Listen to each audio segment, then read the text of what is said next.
కొరింథీయులకు రాసిన మొదటి పత్రిక 11వ అధ్యాయము 29 నుండి 31 వచనం వరకు అందరం చదువుకుంటాం. ప్రభు శరీరం అని వివేచింపక తిని త్రాగువాడు తనకు శిక్షావిధి కలుగుటకే తిని త్రాగుచున్నాడు. ఇందువలనే మీలో అనేకులు బలహీనులు రోగులై ఉన్నారు, చాలా మంది నిద్రించున్నారు. అయితే మనమే విమర్శించుకునేలా తీర్పు పొందక పోగలము. మనం బాగా చదువుకుంటాం. మత్తయి సువార్త 13వ అధ్యాయము 43వ వచనం. మత్తయి సువార్త 13వ అధ్యాయము 43వ వచనం అందరం కలిపి చదువుకుంటాం. మత్తయి సువార్త 13వ అధ్యాయము 43వ వచనం అందరం కలిపి చదువుకుంటాం. మత్తయి సువార్త 13వ అధ్యాయము 43వ వచనం. అప్పుడు నీతిమంతులు తమ తండ్రి రాజ్యంలో సూర్యుని వలె తేజరిల్లుదురు, చెవిగలవాడు వినుడుగాక.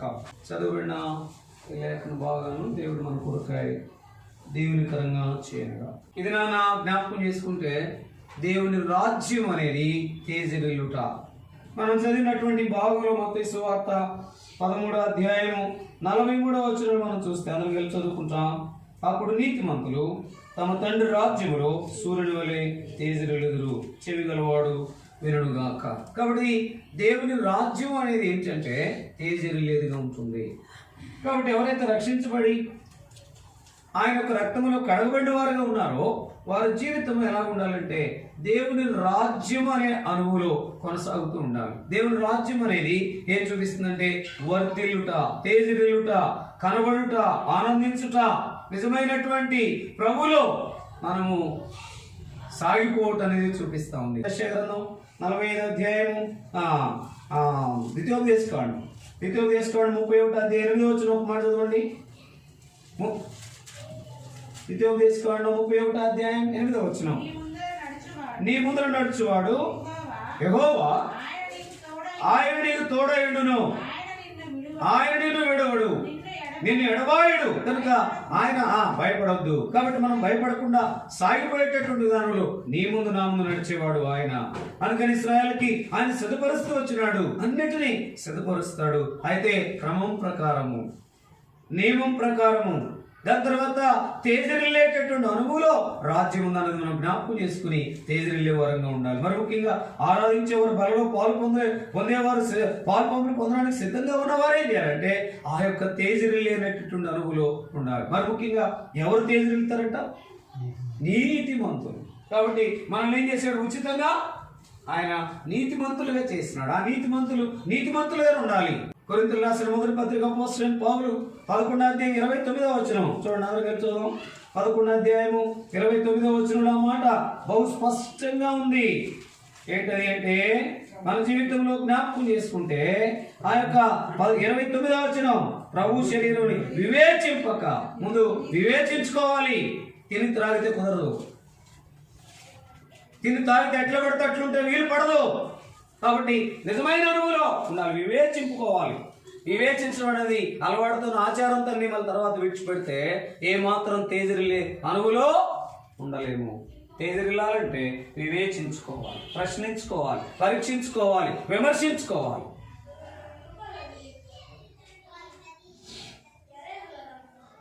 జ్ఞాపకం చేసుకుంటే ఈ యొక్క సమయంలో బల వర్తమానం అంటే టేబుల్ వర్తమానం మెసేజ్ ఏంటంటే ముందు టెస్టిఫై. నా జీవితంలో నీ జీవితంలో పరీక్షించుకోవాలి. ఎలా ఉంటున్నాను? లోకంలో ప్రత్యేకంగా ఉంటున్నానా? లోకంలో వెలుగుగా ఉంటున్నానా? లోకంలో నీతిమంతులుగా ఉంటున్నానా? లోకంలో సత్యంగా ఉంటున్నానా? లోకంలో యథార్థంగా ఉంటున్నానా? లోకంలో ఆయన కొరకై జీవిస్తున్నానని ఏం చేయాలా? వివేచింపుకోవాలి. లేకపోతే శత్రువు ప్రవేశిస్తాడు, లోకంలో కలిసిపోతావు. ఏమాత్రం కూడా సంతోషించి దాని తర్వాత తేజరిల్లాను వర్ధిల్లేటటువంటి అనుభవం ఉండదు. ఎందుకు అంటే లోకంలో కలిసిపోయావంటే చెప్పలేనటువంటి దిగులు, బాధ, చెప్పలేని కలవరం, చెప్పలేనటువంటి ఆ యొక్క సంగతులన్నీ ఉంటాయి. అలా కాకుండా ఉండాలంటే వివేచించుకోవాలి. నా జీవితంలో మొట్టమొదట సేవకునిగా నేనే వివేచించుకోవాలి. బలవర్తమానం అంటే టెస్టిఫై.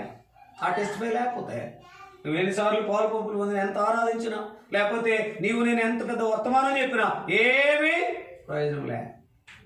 ముందు ఎవరికి వారు ఏం చేయాలా? బలవర్తమానం అంటే ఏం చేయాలా? ఎవరికి వారు వివేచింపుకోవాలి. కాబట్టి మన జీవితాల్లో యొక్క ఉదయకాల సమయంలో బలవర్తమానంకి వచ్చినప్పుడు, అందుకనే వివేచించుకున్నప్పుడు, ఆ టెస్టిఫై చేసుకున్నప్పుడు నాలో సత్యం ఉందా, నాలో నిజమైనటువంటి ట్రస్ట్ ఉందా? అందుకనే విశ్వాసులు మరి ముఖ్యంగా సత్యం ఉండాలి, విశ్వాసులు మరి ముఖ్యంగా ఉండాలా? ట్రస్ట్ ఉండాలి. నేను ఒకవేళ చనిపోతే దేవుని రాజ్యంలో ప్రవేశిస్తా. ఎందుకు అంటే ప్రవేశించాను ఏంటంటే లోకంలో జీవించినంత కాలం తేజరిల్లాలి. ఆయన ఉన్నాడు, ఆయన నడిపిస్తాడు, ఆయన కృప చూపుతాడు, ఆయన అన్నిటిని ఇస్తాడు. అంటే మనము ఆయన చూసుకుని మనం తేజరిల్లే వరంగా ఉన్నప్పుడు మనం ఎవరి మీద ఆధారపడకుండా, ఎవరిని చూడకుండా మనం ఏం చేయొచ్చు? ముందుకు కొనసాగవచ్చు. దేవుని రాజ్యం అంటే తేజరిల్లు. మరి ముఖ్యంగా నీతిమంతులు శ్రమంలో ఉంటారు. నీతిమంతుల యొక్క గుడారము వర్ధిల్లుతుంది. నీతిమంతుల యొక్క సామెతల గ్రంథం 10వ అధ్యాయం నుండి మనం చూస్తే గనక 15వ అధ్యాయం వరకు నీతిమంతులు అనేది ఎంతో కనబడుతుంది. కాబట్టి ప్రియమైనటువంటి వాళ్ళ నీతిమంతులు తేజరిల్లేటటువంటి అనుభవంగా ఉండాలి. అంటే నీతిమంతులు దేవుని రాజ్యం అనేది తేజరిల్లుట అనేది చూపిస్తా ఉంది. తేజరిల్లే అనుభవంలో మనకు కనబడుతూ ఉంది. కాబట్టి మన జీవితంలో వివేచింపుకుని, పరీక్షించుకుని, ప్రశ్నించుకుని, విమర్శించుకుని నేను ఎట్లున్నాను తేజరిల్లే అనుభవంగా ఉండాలంటే నీతిమంతులుగా మనం ఉండాల్సిందే. ఆ నీతిమంతులుగా మనం ఉన్నప్పుడు అన్నిటినీ దేవుడు మన ముందుకు తెస్తాడు, మనకు కావాల్సినవన్నీ ఇస్తాడు అనేది జ్ఞాపకం చేసుకుంటాం. చూడండి మరో భావం చూద్దాము. నీ యొక్క నీతి యొక్క రాజ్యం యొక్క బహుమానం. ఇంకొక మాటలో చెప్పాలంటే దేవుని రాజ్యం యొక్క బహుమానము నేను అంటాను. ఇప్పుడు దేవుని రాజ్యం యొక్క క్రమం, దేవుని రాజ్యం యొక్క నియమం, దేవుని రాజ్యం యొక్క బహుమానం ఏంటంటే తేజరిల్లేది. అక్కడ తేజరిల్లేది ఉంటుంది. ఎక్కడ ఎవరు నీతిమంతులు.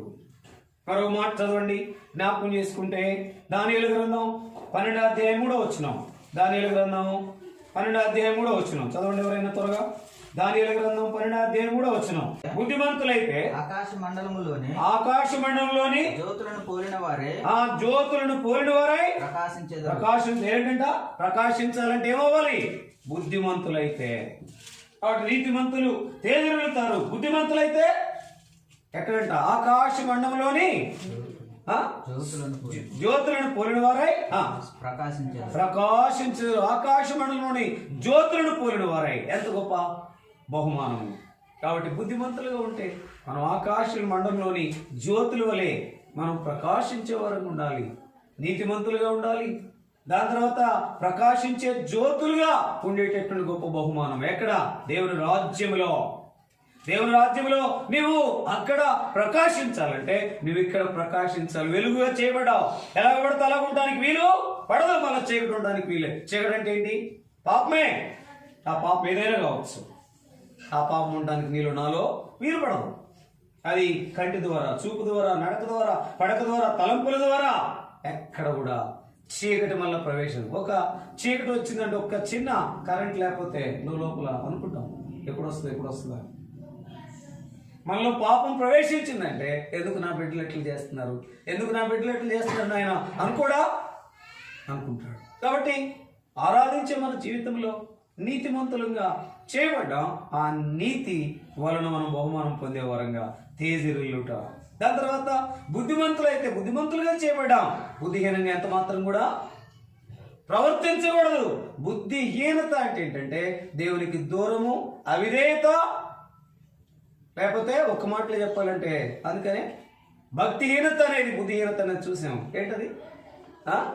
దృష్టిని సరిగా లేకపోతే పెట్టుకోకపోతే భక్తిహీనతేనంట కదా. దాని తర్వాత నీ స్వబుద్ధిని ఆధారం చేసుకుంటే భక్తిహీనతేనంట. దాని తర్వాత మూడోది కూడా మనం చూస్తూ వచ్చాము, జ్ఞాపకం చేసుకుంటే ఏది ఆల్ నైట్ ప్రేయర్లో ఒప్పుకోల్లో నిజమైనటువంటి అనుభవానికి వచ్చినప్పుడు భక్తిహీనత, బుద్ధిహీనత అనేది మన జీవితంలో పోగొట్టి ఆయన మనల్ని బుద్ధిమంతులుగా చేశాడు. మళ్ళీ ఎంత మాత్రం కూడా బుద్ధి లేని కనికల వలె ఉండడానికి వీలు పడదు. అలాగా ఎక్కడైతే ఒకవేళ ఉన్నానా అది తీసివేసుకుంటేనే మనం ప్రకాశించాను. లేకపోతే అది తీసివేసుకోకుండా ఆరాధించవచ్చు చాలా మాటలు. దాని తర్వాత బలలో ప్రతి ఆదివారం అలవాటుగా నువ్వు పాలు పంపులు పొందొచ్చు, నువ్వు నాకు ప్రవేశం ఉందని అనుకోవచ్చు. నీ యొక్క బుద్ధిహీనతలను పాలు పంపులు పొందుతావు. నా యొక్క బుద్ధిహీనతలో పాలు పంపులు పొందితే ఏమాత్రం కూడా నీకు క్షేమం కాదు, ఆయనకు మహిమ కాదు. కాబట్టి అది నీకు ఆరోగ్యం కాదు, బలం కాదు, అది బలహీనత కొరకే, బుద్ధిహీనత. ఆ యొక్క ఒక మాటలో చెప్పాలంటే చదివినటువంటి ఆ భాగంలో మనం చూస్తాం. అందుకని బలవర్తమానం అంటే కొరింథీయులకు రాసిన మొదటి పత్రిక 11వ అధ్యాయం అంతా ఆ యొక్క 23వ వచనం నుండి చదివిస్తూ ఉంటారు. కాబట్టి ప్రతి మనుషుడు తను తనే చేయాలంట, పరీక్షించుకొనవలెను. ఆ మీద చదవండి అన్నమాట. 23వ వచనం, మత్తయి సువార్త 11వ అధ్యాయం 23వ వచనం చదవండి. నేను మీకు అప్పగించిన దానిని ప్రభువు వల్ల పొందితిని. ప్రభువైన యేసు తాను అప్పగింపబడిన రాత్రి ఒక రొట్టెని ఎత్తుకొని కృతజ్ఞతాస్తుతులు చెల్లించి దానిని విరిచి, ఇది మీ కొరకైన నా శరీరము, ఇది నాకు శరీరము, నన్ను జ్ఞాపకం చేసుకున్నట్టుకై దీనిని చేయుడని చెప్పాను. ఆ ప్రకారమే భోజనమేమో పిమ్మట ఆయన పాత్రను ఎత్తుకొని, ఈ పాత్ర నా రక్తము వలననైనా క్రొత్త నిబంధన, మీరు దీనిలోని త్రాగునప్పుడల్లా నన్ను జ్ఞాపకం చేసుకున్నట్టుకై ఆయన జ్ఞాపకం చేసుకోవాలి. ఆయన పవిత్రుడు, ఆయన నీతిమంతుడు, ఆయన గొప్ప దేవుడు, పాపములు లేని దేవుడుగా, ప్రత్యేకించబడిన దేవుడుగా, నాలో పాపం లేదని సవాలు చేసినటువంటి దేవుడుగా ఉన్నాడు. ఆయన బిడ్డలంగా ఆయన రాజ్యంలో ప్రవేశించి ఆయనతో ఉండాలంటే నీతిమంతులుగా తేజరిల్లేటటువంటి బహుమానం, దాని తర్వాత బుద్ధిమంతులుగా ఉంటే ప్రకాశించేటటువంటి బహుమానం మనకు కలుగుతుంది. కాబట్టి మన జీవితంలో అందుకని ప్రతి మనుషుడు ఆ మాట చదువు, ప్రతి మనుషుడు ఏం చేయాలంట, చదవమాట. కాబట్టి ప్రతి మనుషుడు తను తాను పరీక్షించుకొనవలెను.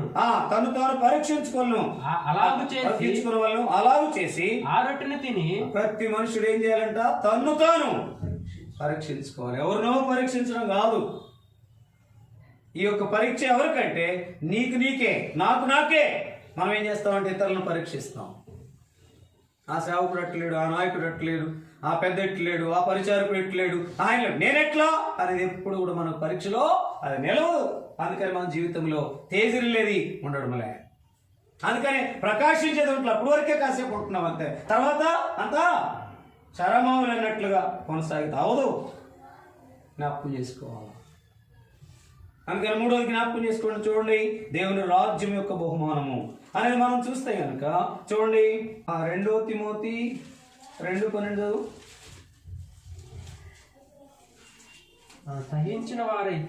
సహించిన వారైతే ఆయనతో కూడా ఏలుదుము. కాబట్టి ఇక్కడ 3వ యొక్క ఆ యొక్క గొప్ప నియమము, ఆ యొక్క బహుమానం ఏంటంటే సహింపు. ముందు నీతిగా ఉంటే మనం తేజరిల్లే అనుభవంలో మనం ఉంటాం, అక్కడ మనము తేజరిల్లే వరంగా ఉంటాం. దాని తర్వాత భూలోకంలో మనం సహించిన వారంగా ఉంటే ఆయనతో పాటు ఏలే వారంగా ఉంటాం. బహుమానం ఏంటంటే నిజంగా ఎంత గొప్ప ఆధిక్యత. ఏ సర్పంచ్ అయినా నేను పక్కన ఎంత ప్రయాసపడి నిన్ను పక్కన పెట్టుకుంటాడా? ప్రెసిడెంట్ అయినా పక్కన పెట్టుకుంటాడా? కలెక్టర్ అయినా పక్కన పెట్టుకుంటాడా? అయితే ఆయన పక్కన పెట్టుకుని మళ్ళీ ఏం చేస్తాడంట, ఏలేటట్టుగా చేస్తాడు. ఆయన ఎలాగైతే రాజుగా వెళ్తాడో మనల్ని ఏం చేస్తాడు, రాజులుగా, రాణులుగా, దాని తర్వాత యాజకులుగా చేశాడు. ఎంత గొప్ప ఆధిక్యత. బహుమానం ఏంటంటే ఆయనతో పాటు ఏలకం. అయితే ఏలాలంటే ఏం కావాలా? భూలోకంలో ఏం కావాలా? సహింపు కావాలా? అందుకని మనకేం తక్కువ? నాకు నీకేం తక్కువ? అసలు సహించడమే తక్కువ. అబ్బా, నా మటుకు నేను వర్తమానం చెప్పడమే కానీ సహింపు మాత్రం చాలా తక్కువ. సహించుకోవాలి. సహించితేనే ఆయనతో పాటు వెళ్తాం. అందుకని నీతిగా ఉంటేనే తేజరిల్లుతాము, బుద్ధిగా ఉంటేనే ఏం చేస్తాము, ఆకాశమండలంలో జ్యోతుల వలె ప్రకాశిస్తాం. బుద్ధిగా ఉండాలి భూలోకంలో, అక్కడ ప్రకాశించే వారం ఉంటాం. దాని తర్వాత భూలోకంలో ఏం చేయాలా? సహించుకోవాలి. ఏమో వారం అంతా రాలేదు ఎందుకు? ఒక మాట అంటే పడటం అనేది లేకపోతే, సహించలేకపోతే ఇంకా ప్రభు కొరకు మనము ఏం మాత్రం అడగలేదు. మనం ఏం చేయాలా? తాను పరీక్షించుకోవాలి. మనం ఆ మీదట మనం పాలు పంపులు పొందే వరకు ఉండాలి. అందుకని నీతి ఎక్కడ తగ్గిపోతున్నామో అది చూసుకోవాలి. భూలోకంలో రెండోది ఎక్కడ బుద్ధి హీనత లేకపోతే అందుకని బుద్ధి లేని స్థితి ఎక్కడ ఉందో చూసుకోవాలి. దాని తర్వాత సహించేటటువంటి పరిస్థితి ఎక్కడ లేదో మనం చూసుకుంటే మనకు దొరికే బహుమానం ఏంటంటే ఆయనతో పాటు ఏలేటటువంటి అనుభవం. కాబట్టి జ్ఞాపకం చేసుకుంటే ప్రతి విషయంలో మనము దేవుళ్ళు కొనసాగే వారంగా ఉండాలి. చూడండి ప్రకటన గ్రంథం 2:26 మీరు నా తండ్రి వలన నేను నా తండ్రి వలన అధికారం పొందినట్టు జయించుచు అంతం వరకు నా క్రియలు జాగ్రత్తగా చేయడానికి జనుల మీద ఏంటంట నా క్రియలు ఏంటి ఎట్లా అంటే జాగ్రత్తగా చేయవరకు ఎంతవరకు అంతవరకు. అప్పటి వరకే కాదు, లేకపోతే ఆరాధనలు ఉన్నంత వరకే కాదు, లేకపోతే ఒక ఆదివారం వరకే కాదు, వారం అంతా, నెలంతా, సంవత్సరం అంతా ఆయన వచ్చేంత వరకు. ఆయన వచ్చినంటే ఏంటి ఈ లోకం అంతమైపోయే పరిస్థితి అంతవరకు. అందుకని జ్ఞాపకం చేసుకుంటే నా క్రియలు జాగ్రత్తగా చేయవారికి ఏం చేస్తారంట చదువు ఏం ఇస్తారంట జనుల మీద అధికారం. అబ్బా ఎంత గొప్ప ఆధిక్యత. కాబట్టి ఏలేటటువంటి ఆధిక్యత, దాని తర్వాత జనుల మీద నిజమైనటువంటి అధికారం దేవుడు అనుగ్రహిస్తాడు.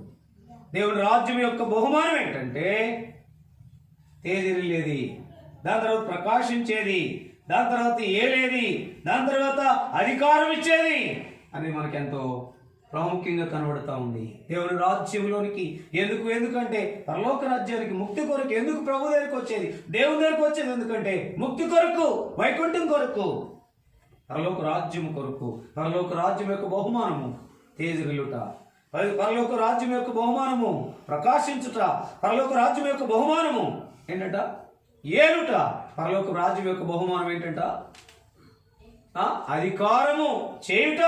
అందుకని అధికారము చేసేటట్లుగా ఆయన అధికారాన్ని మనకు అనుగ్రహించాడు. తను ఎందరు అంగీకరించరో అనగా తన నామందు విశ్వాసం ఉంచు వారికి దేవుని పిల్లలకు ఆయన అధికారము అనుగ్రహించాడు. ఈ అధికారం అనుగ్రహించిన దేవుడు మనల్ని కూడా తన ప్రజలను ఏలుటకు ఆయన అధికారం ఇచ్చే బహుమానాన్ని దేవుడు మనకి ఇచ్చినాడు. ఎవరన్నా ఇస్తారా? కాబట్టి దీనిలో ఉండాల్సింది ఏంటంటే యోగ్యత, దీనిలో ఉండాల్సిందంటే ప్రత్యేకత, దీనిలో ఉండాల్సిందంటే ప్రతిష్టత ఉండాలా. ఆ విధానం ఉంటేనే నువ్వు పాలు పంపులు పొందితే ఆయనకు మహిమ ఉంటుంది. నీకు నాకెంతో గొప్ప ఏముంటుందంట బ్రతికే అనుభవం కలుగుతుంది. అందుకని దేవుని రాజ్యం యొక్క బహుమానము. 5వ చూడండి ఒక మాట జ్ఞాపకం చేసుకుంటే కొరింథీయులకు రాసిన 2వ పత్రిక 6వ అధ్యాయం 2వ వచనం రాజేష్ చదువు. అనుకూల సమయమందు నీ మొర ఆలకించి తిని రక్షణ దినమందు ఆదుకొంటిని. ఆయన చెప్పుచున్నాడు కదా ఇదిగో ఇప్పుడే మిక్కిలి అనుకూలమైన సమయము. ఇప్పుడే మిక్కిలి అనుకూల సమయం. ఇదిగో ఇదే రక్షణ దినము. కాబట్టి మనం జ్ఞాపకం చేసుకుంటే ఇదే మిక్కిలి అనుకూల సమయం, ఇదే రక్షణ దినం. ఆ యొక్క దినంలోనికి మనల్ని తీసుకొచ్చినాడు. రక్షణ పొందేము. ఆ రక్షణ దినాన్ని జ్ఞాపకం చేసుకుని ఈ దినం వరకు కొనసాగుతూ మనము నిజమైన అనుభవంలో పాలు పంపులు పొందే వారంగా ఆయన చేసినాడు. ఈ పాలు పంపులు పొందేది ఎందుకంటే అందుకనే ఈ పాలు పంపులు పొందిన అనుభవంలో మనకి ఎట్లుంటుందంట నీతిగా ఉండాలని, సత్యముగా ఉండాలని, యథార్థంగా ఉండాలని, భయభక్తులు కలిగి ఉండాలని, ఆయన కొరకు కొనసాగాలనేటటువంటిది చూపించేదిగా ఉంటుంది. అందుకనే ట్రూత్ అండ్ ట్రస్ట్ మన జీవితంలో దట్ ఈస్ టెస్టిఫై. అందుకని మన జీవితాల్లో పరీక్షించుకునే వారంగా మనం ఉండాలి అనేది ఎంతో అవసరం. ఆ అనుభవం మనం కొనసాగేటట్లుగా ఉంటాయి మన జీవితంలో. అందుకనే అక్కడ ఒక మాట ఉంది, మనం చదివితే కనుక జ్ఞాపకం చేసుకుంటే చూడండి ఒక మాట. అదే పత్రిక కొరింథీయులకు రాసిన 1వ పత్రిక 6వ అధ్యాయం 2వ వచనం చదవండి. పరిశుద్ధులు లోకమునకు తీర్పు తీర్చెదరని అనుకూల సమయమందు రక్షణ దినం ఇచ్చాడు. ఆ రక్షణ దినం పొందిన వారులో రక్షణ పొందిన మనం ఏం చేస్తామంటే అక్కడ చదువు ఇప్పుడు 1 కొరింథీ 6:2 చదువమ్మా. పరిశుద్ధులు లోకమునకు తీర్పు ఆ పరిశుద్ధులు ఏం చేస్తారంటే లోకమునకు తీర్పు తీస్తారు. అంటే దేవుని రాజ్యంలో ఉన్నటువంటి గొప్ప బహుమానం ఏంటంటే 5వది పరిశుద్ధులు ఏం చేస్తారంట, లోకమునకు తీర్పు తీరుస్తారు. కాబట్టి ఎప్పుడు ఇదే మీకు అనుకూల సమయం, నేడే పరిరక్షణ దినం అనే అనుకూలానికి దేవుడు తీసుకొచ్చాడు. కాబట్టి ఈ రక్షణ భాగ్యంలో పాలుపొంపులు పొందే గొప్ప ఆధిక్యతలో భాగంగా దేవుని రాజ్యం యొక్క బహుమానము తేజరిల్లుట, దేవుని రాజ్యం యొక్క బహుమానం ప్రకాశించుట, దేవుని రాజ్యం యొక్క బహుమానము ఏలుట, దేవుని రాజ్యం యొక్క బహుమానము అధికారము చేయుట. దేవుని రాజ్యం యొక్క బహుమానం ఏంటంటే దేవదూతలు మనల్ని ఏలరు, మనం ఏం చేస్తామంట, దేవదూతలను మనం ఏలేవారుగా. అక్కడ మాట ఎంత స్పష్టంగా ఉందండి. దేవుని రాజ్యం యొక్క బహుమానం ఏంటి, మనకి రక్షణ పొందిన వారికి ఏం చేస్తారంటే దేవదూతలను ఏలే. అమ్మాట చదవండి, దేవదూతలకు తీర్పు ఏంటంట, దేవదూతలకు తీర్పు తీర్చే వారుగా మనము. అందుకని దేవదూతలేమో మనకు వర్తమానం తీసుకొచ్చేవారుగా వారు ఉన్నారు, కానీ వారికి మాత్రం తీర్పు తీర్చేది ఎవరంట, మనము దేవుని బిడ్డలు. గుర్తుపెట్టుకోండి, ఎంత గొప్ప ఆధిక్యత, ఎంత గొప్ప బహుమానం. మనము దేవదూతలకు తీర్పు తీర్చే వారంగా ఉన్నాం. ఎందుకు, భూలోకంలో రక్షించబడిన అనుభవానికి అంత గొప్ప ఆధిక్యత. దానిలో నిలవాలి, ఆయన కొరకు ఎదురు చూడాలి, ఆయన కొరకు ప్రత్యేకంగా ఉండాలి, ఆయన కొరకే ఏమాత్రం కూడా కలుషితంగా ఉండకూడదు అన్నిట్లో. అందుకని ఆయన శిరస్సు నుండి పాదం వరకు ఆయన నీవు నేను చేసిన ప్రతిదానికి ఆయన క్రైమ్ చెల్లించాడు. ఆ చెల్లించిన దాంట్లో, ఆ తీసివేసిన దాంట్లో, కొట్టివేసిన దాంట్లో ఇచ్చినటువంటి గొప్ప వెలుగులో వెలుగుగానే కనబడాలి. అందుకని ఒక చిన్న ఎక్కడ సెల్లో ఉన్నటువంటి ఎక్కడ లైట్ అది ఎంత వెలిగిస్తుంది చూడండి.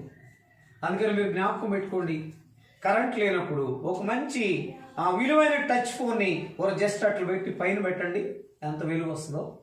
అంత మాత్రం కాకుండా ఒకలాంటి బ్లింక్ వస్తుంది, గమనించారంటే. అంటే దాంట్లో అంతా ఏముందనమాట, నిజంగా ఆ చిన్న బల్బుకే అంత అమరిస్తే అట్లా ఉంటే అసలు మనము మన జీవితాల్లో ఆయన యొక్క ఆత్మను పెడితే మనం ఇంకెంత వెలగాలో. ఎన్నో ప్రయాలు మన జీవితంలో కొనసాగేటప్పుడు మనము నీతిమంతులు ఈజ్ ఈక్వల్ టు ఆ బహుమానం ఏంటి, తేజరిల్లుట.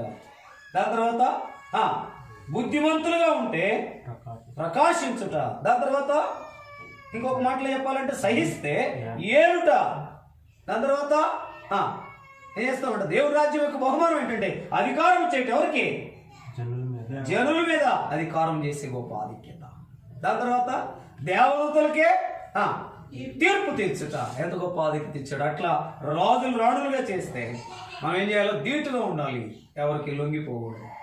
ఎవరికి అంటే వాళ్ళ అధికారానికి మనము దానికి తలవగ్గాలి, తప్పలేదు. కానీ దేవుడి నామానికి మహిమ అవమానం తీసుకొచ్చి దేనికి కూడా మనం తలవగ్గాల్సిన పని లేదు. ఒకవేళ వాడుకున్న అధికారం చొప్పున శిక్షిస్తారేమో. అందుకని గిద్దలూరు దేవదానం కాదు.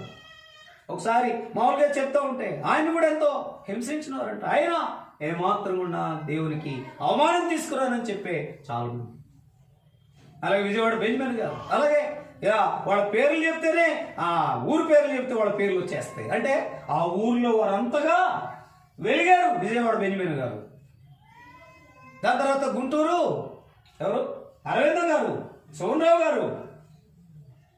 ఒక్కొక్కరికి ఒక్కొక్క విధానం ఉంది. తేజరిల్లను ఉంది బయటికి. మనం కూడా చిన్న హెర్మోన్గా కొంత తేజరిల్లే వారంగా బయటకు రావాలి. వారు దేనిలో కలవరు, వారు సువార్త చేస్తారు. వారు ఇప్పుడు మనకు ఒక పేరు వచ్చింది ఏంటి, కరోనాలో కూడా వారు ఆగిపోలేదు. ఆగిపోని సంఘం ఏదంటో ఎస్ఐ గారు చెప్తున్నాడు, హెర్మోన్ చిన్నదైనా వారు ఆగిపోలేదని. ఎంత గొప్ప సంతోషం ఏంటంటే నాకైతే. కాబట్టి మన జీవితంలో మనం ఏం చేయాలా, రాజ్యం యొక్క క్రమంలో నిలిచి ఉండాలి, రాజ్యం యొక్క నియమంలో నిలిచి ఉండాలి, రాజ్యం యొక్క బహుమానం పొందే వారంగా మనం చేసినాడు. అందుకొరకై చివరికి మాట చదువుకుని మనం వాళ్ళలో ప్రవేశిస్తాం. చూడండి, ఒక మాట చదువు. చూడండి, ప్రకటన గ్రంథం 14:4. ప్రకటన గ్రంథం 14:4. వీరు స్త్రీ సాంగత్యమున అపవిత్రులు కాని వారును, వీరు స్త్రీ సాంగత్యమును అపవిత్రులు కానివారును స్త్రీ సాంగత్యము ఆ. ఎరుగని వారునై ఉండి గొర్రె పిల్ల ఎక్కడికి పోవును ఎక్కడికి పోవునో అక్కడికెల్లా ఆయనను వెంబడింతురు వీరు దేవుని కొరకును గొర్రె పిల్ల కొరకును ప్రథమ ఫలముగా ఉండుటకై మనుషులలో నుండి కొనబడిన వారు వీరి నోట ఏ అబద్ధమును కనబడలేదు వీరు అనింద్యులు చదువు అప్పుడు మరి ఒక దూతను చూచి తిని అతడు భూనివాసులకు చాలు. కాబట్టి జ్ఞాపకం చేసుకుంటే అక్కడ నిజంగా మాట మనం చూస్తే 14 వచ్చిన మళ్ళా చదువు, లేదా అందరం కలిసి చదువుకుంటాం. 14:4 ప్రకటన గ్రంథం 14 అధ్యాయం 4 వచ్చిన అందరం కలిసి చదువు.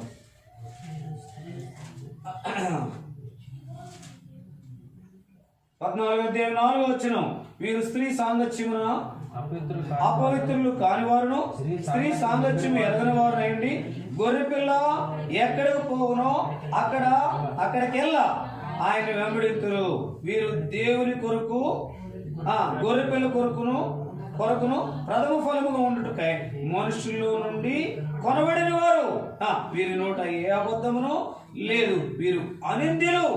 అంటే ఒక మాటలు మనం చెప్పాలంటే దేవుని రాజ్యం యొక్క విధానంలో ఏ మాత్రం కూడా వారి నోట ఏ మాత్రం కూడా అబద్ధం లేదు, అనింద్యులుగా ఉన్నాను. అదే నీతి, అదే నిజమైనటువంటి తేజరిల్లుట, అదే ప్రకాశించుట, అదే ఏలుట, అదే అధికారం చేయుట, అదే ఏటువంటి చివరి మాట మనము దేవదూతలకు ఏం చేస్తామంట? తీర్పు తీర్చుట. ఆ తీర్పు తీర్చే విధానంలోనికి దేవుడు మనం తెచ్చాడు గనక భూలోకంలో మనం ఆయన కొరకై వెలిగే వారంగా తేజరిల్లే వారంగా ఉండాలి. అందుకని మనమే ఏం చేయాలా? పరీక్షించుకోవాలి. పరీక్షించుకోకపోతే ఆ మాట చదువుదాం. కొరింథీయులకు రాసిన మొదటి పత్రిక 11వ అధ్యాయం. ప్రభు శరీరం అని వివేచింపక త్రాగువాడు తనకు శిక్షా విధి కలుగుటకే త్రాగుచున్నాడు. ఇందువలననే మీలో అనేకులు బలహీనులు రోగులై ఉన్నారు. చాలా మంది నిద్రించున్నారు. అయితే మనలను మనమే విమర్శించుకునేలా తీర్పు పొందకపోదుము. కాబట్టి మనమే విమర్శించుకునేలా తీర్పు పొందకపోదు. విమర్శించుకుంటే తీర్పు పొందకపోదుము. విమర్శించుకోకపోతే ఖచ్చితంగా తీర్పు ఉంది. నన్ను నమ్ముకున్నావు, ఎందుకు విమర్శించుకోలేదు? నన్ను నమ్ముకున్నావు ఎందుకు? నీవు నా రాజ్యానికి బహుమానముగా నిన్ను ఎట్లా చేస్తే నువ్వు ఎందుకు ఇలా ఉండలేదని ఆయన మాట్లాడేటప్పుడు కొన్నిసార్లు నీతిగా ఉంటలా, కొన్నిసార్లు బుద్ధిగా ఉంటలా, కొన్నిసార్లు సహించట్లా, కొన్నిసార్లు తన ప్రజలను ఏలేటటువంటి అధికారంలోనే ఉండడంలా, అంటే సత్యము నీతి అనుసరించట్లా అని మనం పరీక్షించుకోవాలి. దాని తర్వాత దేవదూతలకు తీర్పు తీర్చే అనుభవంలోనికి ఆ బహుమానం ఇస్తే మనం ఇక్కడే సరైన వారంగా ఉండట్లేదని నేను మనం వ్యక్తిగతంగా పరీక్షించుకోవాల్సిన వారంగా ఉన్నాం. పరీక్షించుకుందాం. ఆయన కొరకై నిజమైన రీతిలో కొనసాగుతూ ఆ బహుమానానికి వారసులముగా మనం ఉన్నాం. అటువంటి కృపలు దేవుడు మనను సిద్ధపరచును గాక.